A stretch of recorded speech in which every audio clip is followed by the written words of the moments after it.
We have reached the second day of the quarterfinals, and we have a real treat for you guys today. It's Magnus Carlsen against Daniil Dubov. So this was a very special occasion.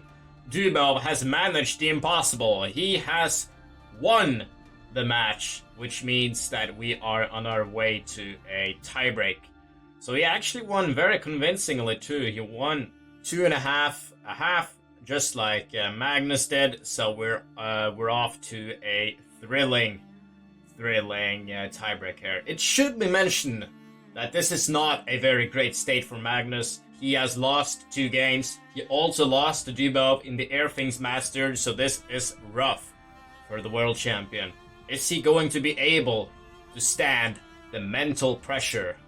Let's see how it went down. The world champion goes for 1e4, e5, knight of 3, knight c6, bishop c4. So he goes for the same line as it did in the second game. Dubov also played knight of 6 here. The other move is obviously bishop c5, d3. There are a lot of options here after d3. Black can follow up with bishop c5. He can play bishop e7. He can also play h6 followed by g6. Or, h6 as well. I don't think there are any other main moves. Or bishop e7, in case I forgot to mention that. So a lot of different moves. Dubov had played h6 in their second game, and he does this once again. And this is a very funny line. It prevents knight g5. Not only that, if I play, for example, c3, this g5 move here is actually not so dumb, and it leads to very wild and complicated positions. I'm kind of certain that is what Dubov had in mind. So Magnus goes for knight c3 just like he did in the second game, where g5 now isn't really too good because this knight is developed, which means that d4 here is very good, and I think black's probably already lost. So bishop b4 is what Dubov does. Castles, bishop takes c3, d takes c3, and castles. So we have a sort of Italian here, at least quite reminiscent of a Guoku piano. And so everything is kind of normal. So Magnus goes for bishop b3. This is a typical move.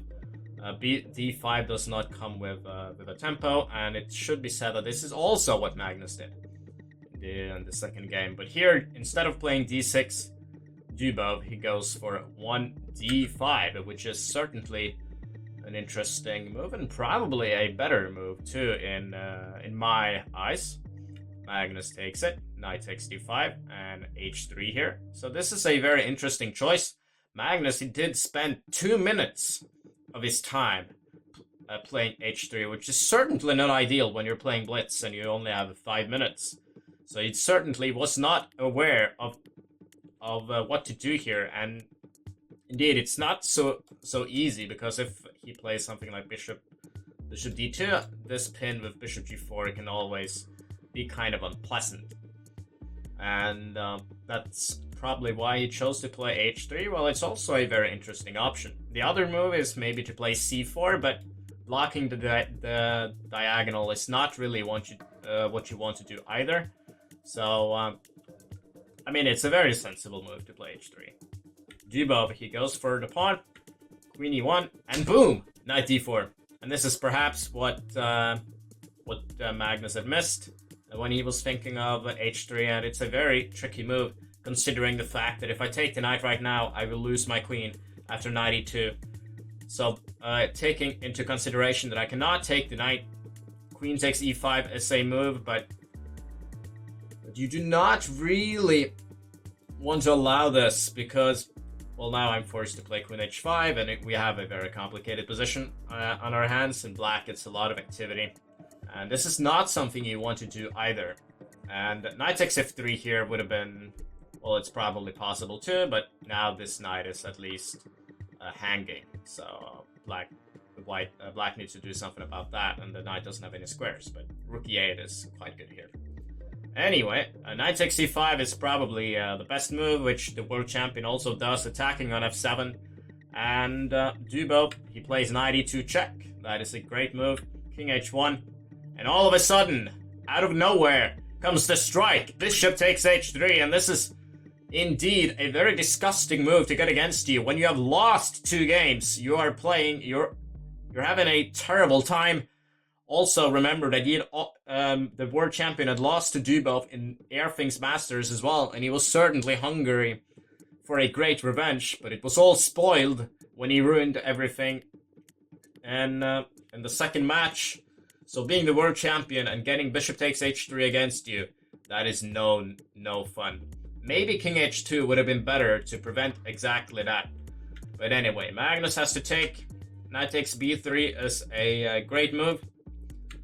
The queen needs to take that knight. If I take that knight back here, simply queen d5, and the resignation is coming quite soon.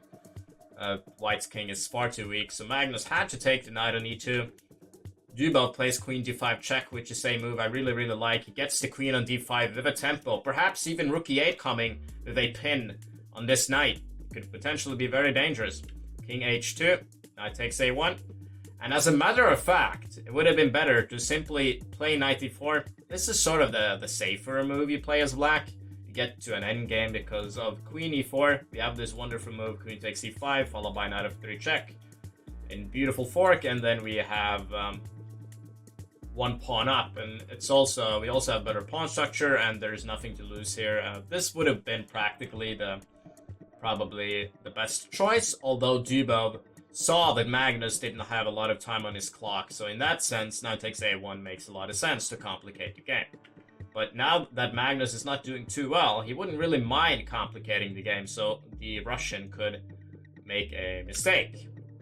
Plays rook e8, and we notice the bar is now going down. That was not the best move.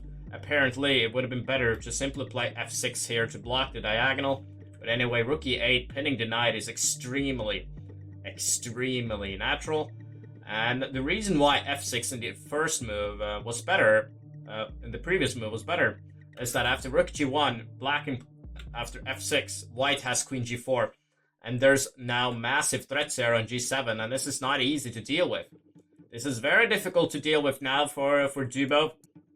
And he would have avoided all that if he had played f6 instead of rook e8. And he needs to do something about this. And if he plays rook e7, it is met by knight g6, where black is going to have a winning position, winning the knight on a1 in the end there, which means that the only move is to play g5. And after g5, the position becomes extremely complicated, and Magnus chooses to play queen of f5. He has seen that the game ends in a draw, but at least he managed to escape from a position that looked very badly. Dubov, he does not want to draw with rook takes e5, followed by queen g6 check, queen takes h6 check with a perpetual check. He does not want to do that. Instead, he plays rook e7, playing for a win. And this is a crazy decision to make. But he did see that Magnus was low on time and certainly was hoping for a mistake. So knight g6 is the principled move. If I now take on f5, it loses to knight takes e7 and knight takes f5. So queen d6 check is forced, but simply rook g3, knight takes c2, and knight takes f8. And the point is that if I now take on f8, I have bishop takes f6, and the position is completely winning because of the fact that after rook f7, queen c8 ends in a checkmate, which is a very nasty line to get against you. So Dubov, he decided to play knight e4, and this move loses the game on the spot. The only way to kind of stay in the game was to play knight e3, which is a really difficult move to find, but the point is that we're threatening knight f1 and the queen. So the pawn needs to take, and we can take back with the rook attacking on g3, and this position is extremely complicated, and we get a sort of endgame like this, which should also be winning for white, but at least Dubov is not completely out of the game yet. But instead, he went for knight e4, but it's all too late for Dubov now. Bishop takes, knight e6, queen e5, queen g6, winning the pawn on h6, and also winning the rook on f8. So the world champion, after playing subpar in the opening there, he does manage to save himself and even win this game. Such an important victory for the world champion. I can actually spoil, though, that Dubov did manage to win the second game. That was a wild ride as well. And we had a stunning Armageddon game, which Magnus ended up as the triumphant. And that means that Magnus advances to the semi-final. We will definitely have more action, and stay tuned for more of that coming your way tomorrow.